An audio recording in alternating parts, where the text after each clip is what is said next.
আসলে তো আমরা অনেক দিন থেকেই মাধবী পড়ছি। স্যারের মাধবীটা আমরা রেগুলার পড়ি। সে কারণে আমাদেরও একটা ছিল যে কারণ এগুলি সংকলনের একটা বিষয় থাকে।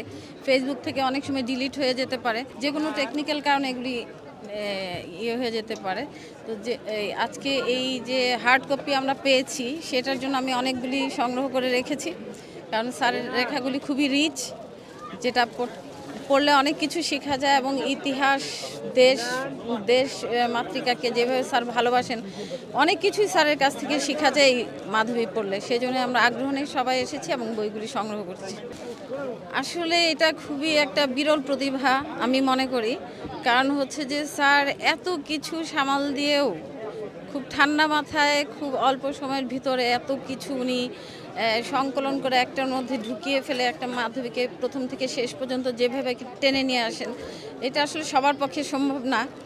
তো আমার কাছে যেটা মনে হয়েছে যে স্যার বাংলাদেশের যে কোনো লেখক যারা আছেন তাদের মধ্যে থেকে আমার কাছে স্যারকে উন্নত মানে অন্যতম মনে হয়েছে আর কি স্যারের লেখাগুলি, এবং খুবই রিচ লেখাগুলি।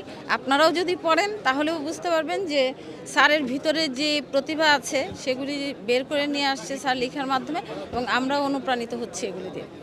আচ্ছা, সেটা হচ্ছে যে আমি কিছু নিজের জন্য রাখবো, কিছু গিফট করব, কারণ এগুলি গিফট করার মতো বই। সেজন্য আমি সাইন করেছি, কারণ সবাই এক্সপেক্ট করবে স্যারের একটা সাইন।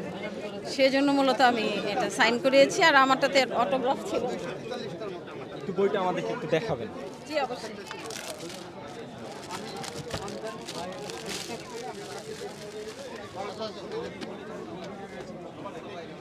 এটা হচ্ছে যে আমি সবার জন্য যেগুলি কিনেছি সেগুলির মধ্যে একটা, আর আমারটা আলাদা আছে।